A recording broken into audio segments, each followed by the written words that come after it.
Welcome to the Real Estate Show with your real estate and mortgaging team, Terry Kilakos and Helen Akrivos on CJAD 800.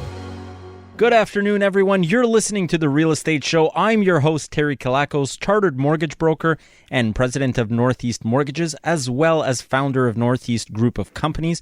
Joining me, as usual, we have my co-host, Helen Akrivos, chartered real estate broker, and I should say real estate broker extraordinaire. Thank you. And president of Northeast Realties. Welcome. Thanks. And today we're going to be talking about what you should be aware of in order to avoid costly mistakes in your real estate transactions.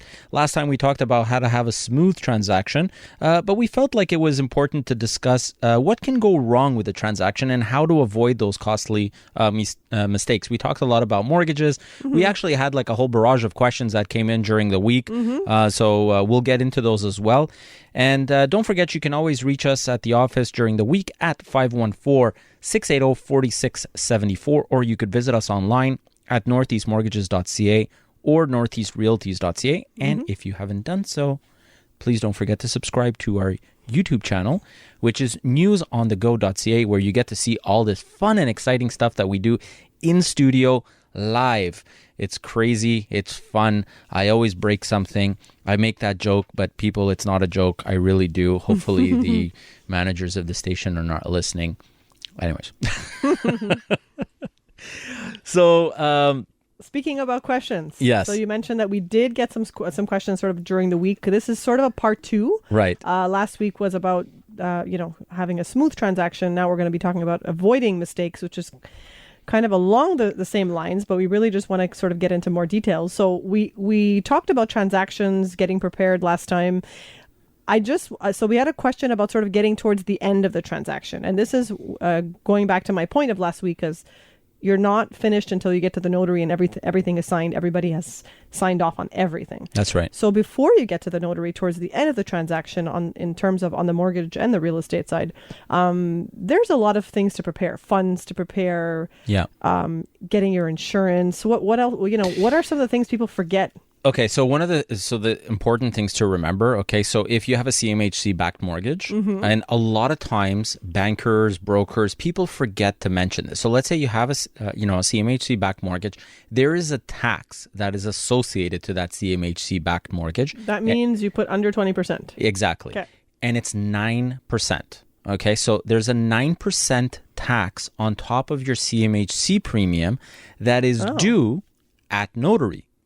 Okay. People don't know that. And by the look on your face, I didn't know that either. And I do have my mortgage license, but again, I don't do mortgages. Okay, so amazing. There's a 9% tax. So you got to be prepared for that at notary. You have to pay at the notary for that? At the notary, yeah. Because that money goes, although your CMHC premium is covered and it's included in the mortgage, that tax is not. And that tax gets sent off to the government once you pay it. Okay. So there's that. Then there's obviously adjustments for taxes that are important. Okay. Yeah. So if you're depending on the time of year that you're buying the property, usually your realtor should explain that. Of course, to you, right? Not all realtors are created equal. Okay. But there is adjustments for taxes. There's adjustments for heating oil, right? So let's say you're buying a property and the previous owner, there's an oil tank all the time. All the time. The notaries don't get the receipts from the sellers. Absolutely. They don't do the adjustments. We're running around last minute. Literally minutes before the signing, the notary is asking for the oil, the oil tank, the last fill up so that they can do the adjustments. Exactly. So there is, if there's heating oil and let's say they just filled up the tank and it's like a quarter used, well, you're going to pay for that 3/4. Exactly. Mind you, between you and I, there's some buyers, there's some vendors that are like, whatever, forget about it. But most of the time they're not. Yeah. You have to make sure, if there are condo assessments, you have to be careful. Welcome tax, right? People, you got to remember, that's welcome taxes come up. It comes up after. And moving and hookup costs. Yeah. So these are all elements that need to be factored in. And actually, one of the things that throws a lot of buyers off when they come to see us, let's say someone has 5% down payment. We will always ask to see not only the 5%, but we're going to want to see that they have an extra 1.5% of the purchase price handy in a bank account to make sure that they have sufficient funds to cover the expenses, the closing like costs. the closing costs, like we just mentioned. Yeah, there's also insurance. I find that people kind of forget about it. They wait last minute, and then they're like, "Oh, I wanted to shop around." And now I do find that I'm seeing this. I don't know if you're seeing it. Insurances are getting picky. Older homes, they don't like if the home has an oil tank. Yep. I had a client recently. She was just so stressed out. 2 days before the notary, because there was an oil tank in. They wanted the insurance said, fine, we'll insure you, but we want you to get an expert in, and we want you to check the oil tank. She was like, I don't have time for this.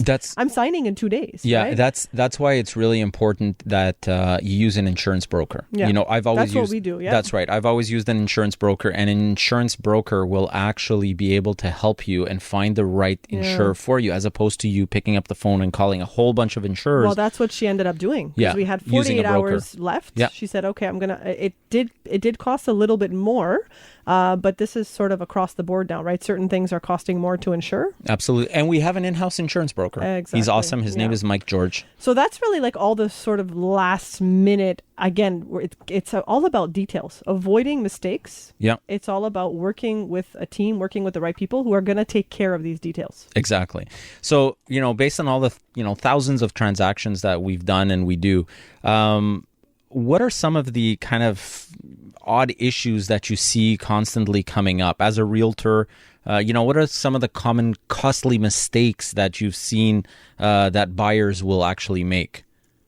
Honestly, the worst mistakes I've seen, it's when the buyers come to my door and they've tried to buy on their own. And it's not to toot the horn of real estate brokers. But that's when I've seen sort of like the horror stories of, Wow. they were buying on their own. They were doing this. They were, went through the transaction. They went almost to the end. And then, the seller changed their mind. And I hear these stories. You've seen that? I'm like, what do you mean the seller changed their mind? Wow. Stuff like they've invested all this time and, energy, and and they've sold their house, and they've, and then the person doesn't want to sell anymore, but they're not protected. There's no brokers. Other stuff I've seen, mistakes a lot with duplexes or rentals. Be very careful when something is rented. So we've seen it with one of our brokers had an issue with a condo that her client was buying that was rented, but the listing broker either forgot to or didn't mention. I mean, real estate brokers, we make mistakes as well, but we're covered under insurance for mistakes. And in the end, we did find a solution.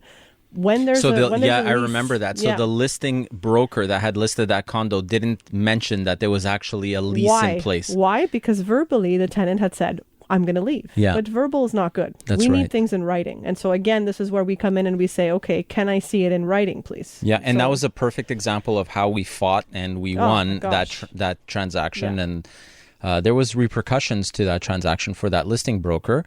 But unfortunately, it is what it is. This is what has to happen. We are there to represent the interests of the actual buyers and of the vendors of the properties, right?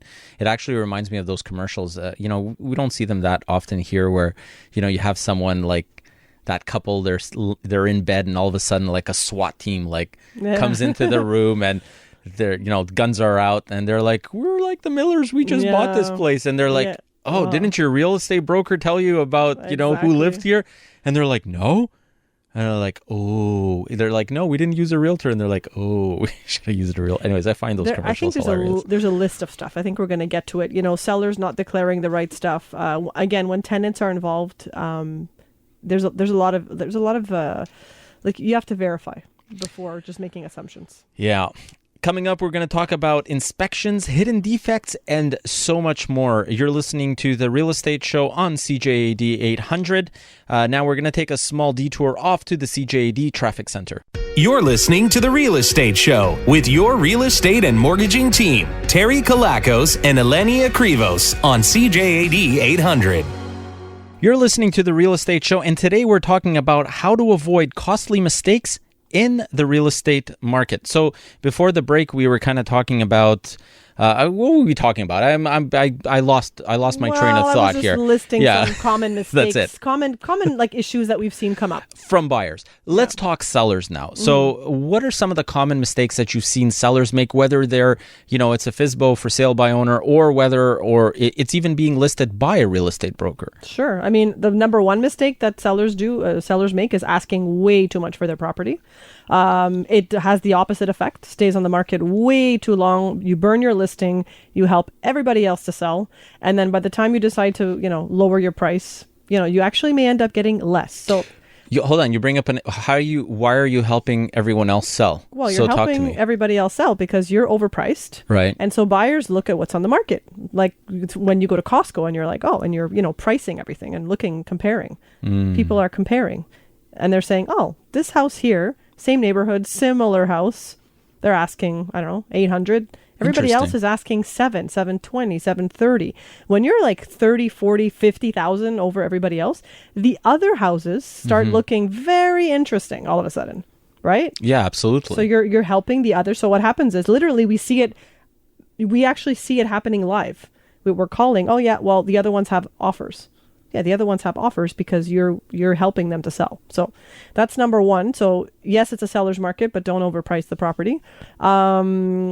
What else to sellers? I mean, honestly, the other common mistake is, and we're going to get into it after, is not declaring things properly. Yeah. And if you're selling a condo, I mean, we touched on it a little bit. Same thing along the same lines, not knowing what's happening in your condo building. There's a condo assessment coming up. Declare it. Even if you don't know what the amount is, say, hey, there's a meeting. I had a client like this and I said, we're going to put it in. He didn't know. He was like, well, it's going to be maybe around this price, but there's going to be something coming up, as opposed to saying nothing. And then, oh, surprise, a month to the notary. And we've seen this happen. There's a condo assessment all of a sudden. That could cancel your whole deal. The buyer can actually say, I'm not interested in buying anymore. There's a condo assessment. You didn't declare it. I'm canceling my offer. So you're putting your entire offer in your transaction in jeopardy. Because it's almost like a hidden defect, but not really a hidden defect, but it's fraud. I mean, if you're you not know. Declaring. Yeah. False advertising. Let's. Kind of. Yeah. So that's on the real estate side. But I mean, yeah, we can go on and on. Those are sort of like some of the ones we've seen, the main ones, and what we've seen, I guess, recently. But I don't know. I mean, on the mortgage side, do you see common like mistakes people make with their mortgages? All the time. Like going all the time. Yeah, I mean the rate, versus like the quality of the mortgage, that happens all the time. But I mean, we talk about that. But some of the ones that are the most common are, people wanting to buy over budget. I mean, that comes in all the time. So, their borrowing capacity is X, and they're coming in. They're like, I want to buy this $2 million house, and it's like you qualify for 200,000. I'm going as an extreme example here, but it does happen. So when you give them their mortgage pre-approval, that's really their amount. It's rock solid. Okay. The other stuff is we have people that come in and they're going to be declaring, they don't declare their income the right way. So we talked about it a little bit last week. So, they're saying, oh, I make 70,000, 80,000, whatever, but maybe it's self-employed income. I've seen people quit their jobs in the middle of a transaction and change jobs. And I look at them and I'm like, what are you doing? But they're like, oh, I'm making $10,000 more. But now you're on probation, right? So all these things, these are huge mistakes that happen that, buyers end up doing, causes a slew of issues. And just a really quick something recently that just happened. I had a client, I pre-approved her. She's good to go. The husband was in the transaction with her. Everything is hunky-dory. Everything's going smoothly. And she calls me and says, Terry, I have great news. And when I hear, Terry, I have great news. You're scared. I'm scared because what's great news for the client is not necessarily great news on both. I bought a new car. Well, yeah, I hear I bought a new car. That's a huge mistake that people make, which, you know what? You bring that up and I'm going to talk about that in 1 second. But this specific case, the client says, I got a new job and now I'm making like $20,000 more. And that is fantastic news. However, the question that I asked was, is it a new company or is it within the same company you're working for? And she's like, it's a new company. And I'm like, are you on probation? And she goes, well, yeah, for 3 months. And I'm like, you can't buy anything for the next 3 months. Okay. And she's like, what do you mean? But I'm making more money. You're on probation. At any point in time, you could get fired. And it's one of these things that people don't realize. And, in her case, it happened to be 3 months. Some companies, it's 6 months that I've seen probation periods, So when you're in the middle of a transaction, just be aware of that. The other thing, and the huge mistake that I see, is once people get approved for the mortgage and everything is hunky-dory, all of a sudden their car doesn't look as good. So they're like, I'm going to go buy a new car. Let me ask you, do you tell people, because I do this sometimes. Yes. It's called proactive. Yes, I know Terry's proactive. Yes, all the time. And the reason why I do that is because you've seen it. Probably close to a dozen years ago, I had a girl who came in. I have a lot of I just realized I have a lot of female. All my stories are female clients. But anyways, it was this girl, awesome person. She was working for Bombardier. She had a great job, and she wanted to get pre-approved. I pre-approve her. She goes off shopping. She comes back, and now I had checked her credit. Everything was great. And then next thing I see, when I pull her credit again, because we're processing the actual approval, is I see on her credit bureau all of a sudden a payment of $911 a month. What kind of car is that? A Porsche. Why? It was a promotion that Porsche was having for $911 a month. Whoa. Okay. And I was like, oh my God, your whole pre-approval just went out the window. There goes the ratios we spoke about. Yeah. So the ratios were like gone. Anyways, we figured a solution around it, but nonetheless, it was an issue that did come up. But I think you do a lot of education with your clients. Yes, 100%. We do a lot of education, and you know what? Truth be told, you have to. Yeah. And if your broker or your real estate broker, your banker, all these people, if they're not educating you as a client, time to find another advisor. Because simple as that. These bumps, mistakes will come up if you're not proactive. Oh, yeah. All 100%. 100%. Let me see. What else do I see? And obviously just not following the advice, the pre-approval that you're given. We've seen that happen numerous times where the client will go off and, the broker or the banker is going to say, well, you qualify for $400,000, and they're going to push it. They're going to. What about rate shoppers? Yes, I see those mistakes too, but the big mistake is the people that'll push that little envelope a little bit. So you're pre-approved for 400, and they automatically assume that just because they're approved for 4, they can go to 410 or 420. So, up next, we're going to be looking at evicting a tenant to move into an apartment and what you should know. You're listening to The Real Estate Show with your real estate and mortgaging team, Terry Kilakos and Helen Akrivos on CJAD 800. Thanks for joining us on The Real Estate Show. Today we're talking about things to be aware of and how to avoid costly mistakes in your real estate transaction. Feel free to reach out during the week at the office at 514-680-4674. As well, you can visit us online at northeastmortgages.ca or northeastrealties.ca. And if you haven't done so, take a moment and just go on YouTube.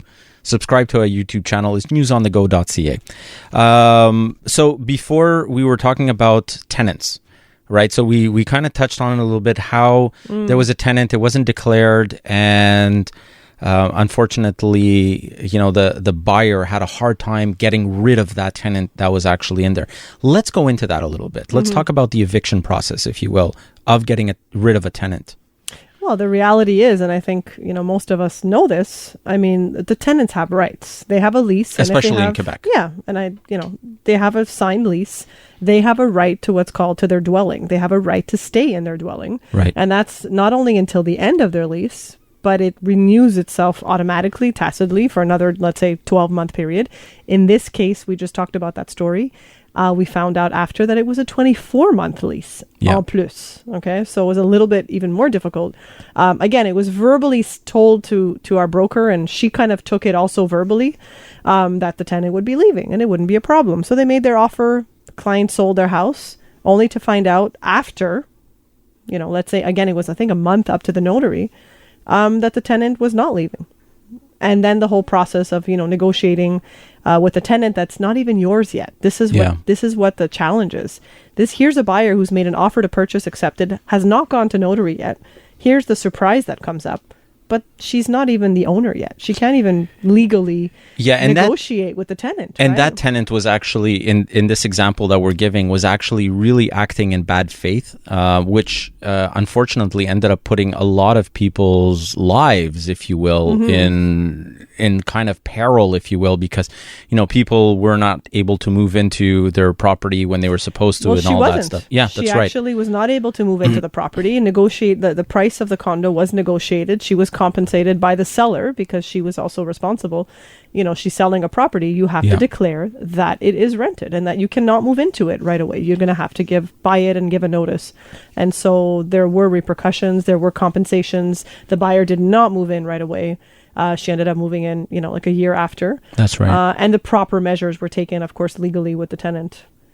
Because, notice has to be given, right, in the proper way. So she was able to repossess the dwelling, if you will, to live in it herself as the owner once she became the owner. But it took almost about a year and a half. Wow. Okay, so this kind of opens up, let's look a little bit at hidden defects, okay? So if, let's say you're doing a for sale by owner, okay, so you're selling it on your own, you don't declare something, whether forget about for sale by owner. Let's just selling a property in general. Are you you're liable for what you put on the seller's declaration. You're liable if you hide things off of the seller's declaration. And I don't think people really take things all that seriously when they're declaring stuff like that. What do you see? I mean, how liable can someone actually be when they're not putting in proper information?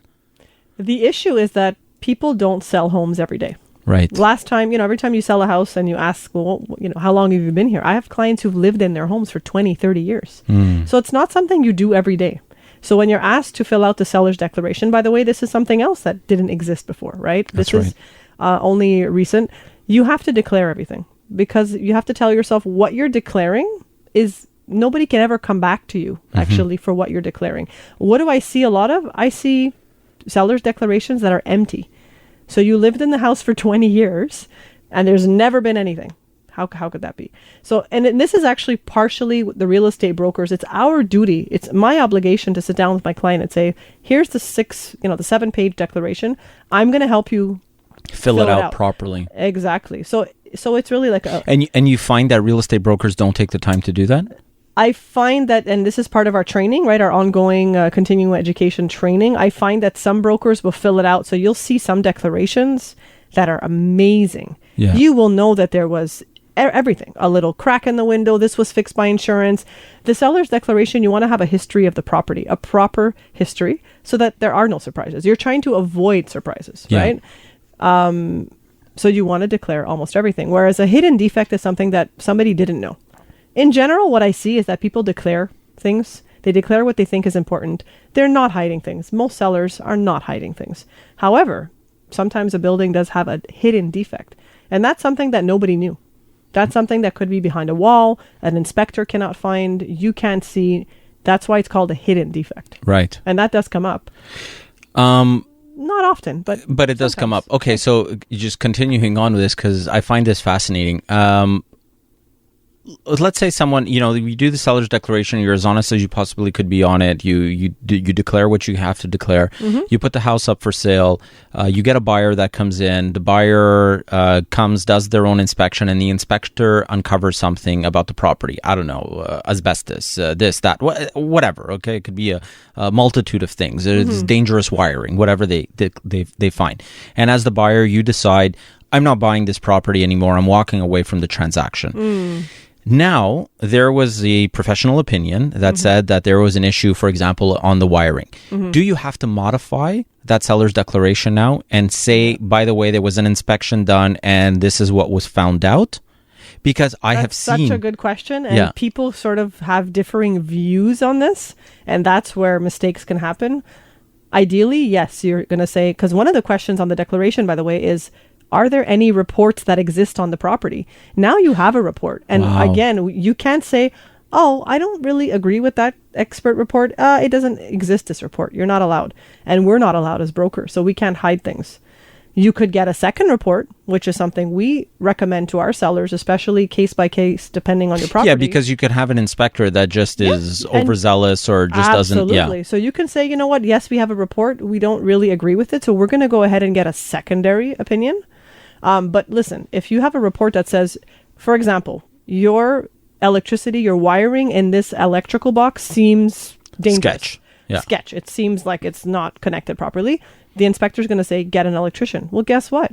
Get an electrician. I'm going to recommend to my seller, let's get an electrician in. It's going to cost maybe like $100 or $200. Let them check the panel and let's get a paper from an electrician saying, it's all good. It's all good, or it's all good except for this one wire. Yeah. Now we have the expert that says what's going on. That's really the way to do it. Interesting.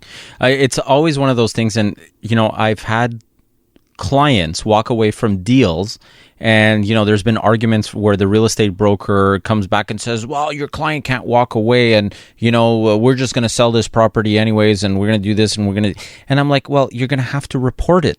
You're going to, whatever the client just found. Fix it or find out more about it, right? You just can't ignore it.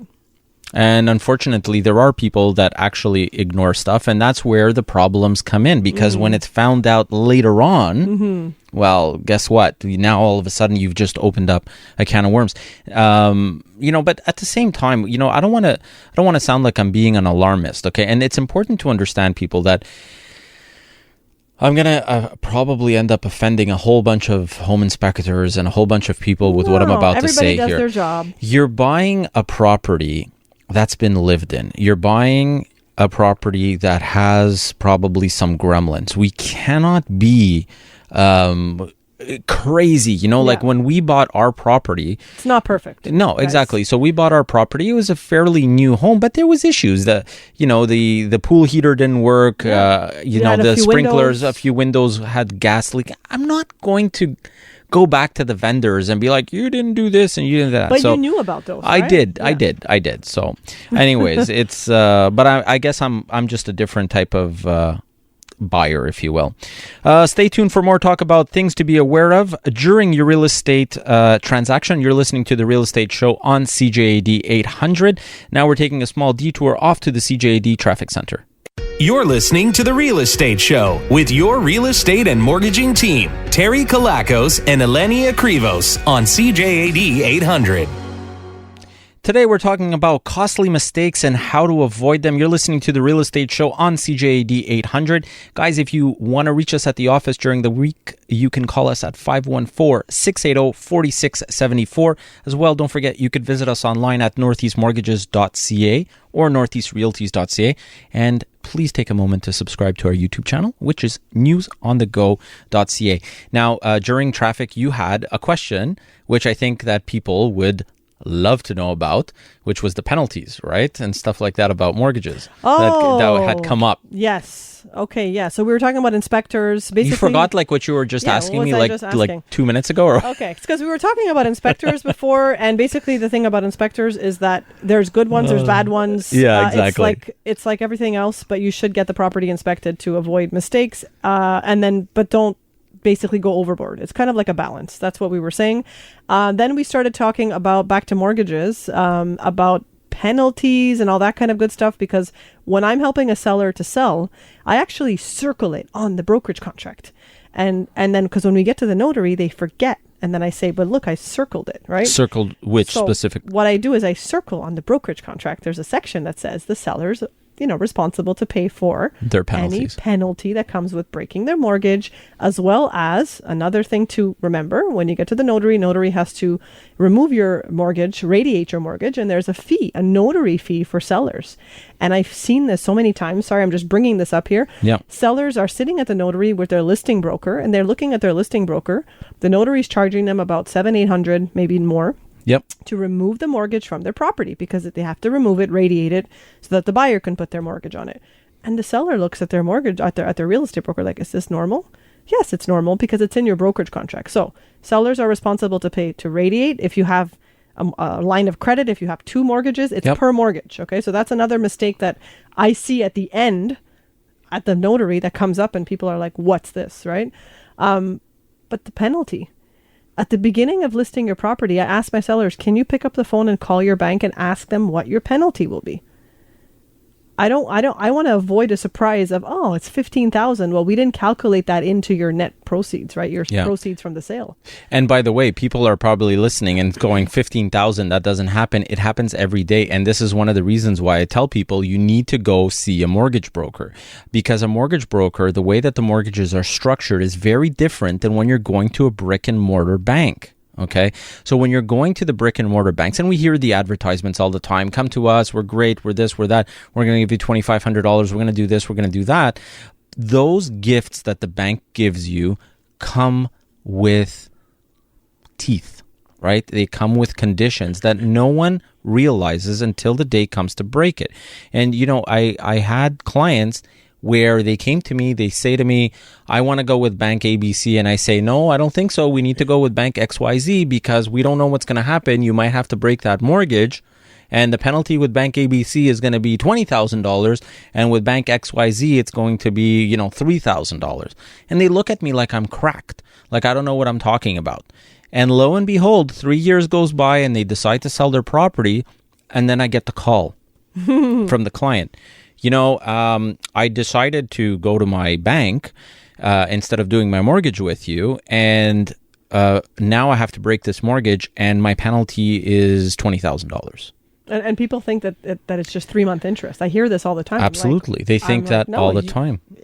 It may not be 3-month interest. That's right. It may be 15, 20,000. Exactly. Typically, the way that we structure the mortgages, okay, and, you know, there's always two different types of penalties that the banks can charge. There's what's called an interest rate differential penalty, and there's what's called, 3 months of interest penalty.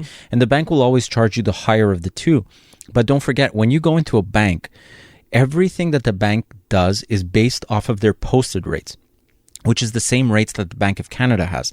So on a 5-year fixed right now, just as a simple example, the posted rate is 5.19%.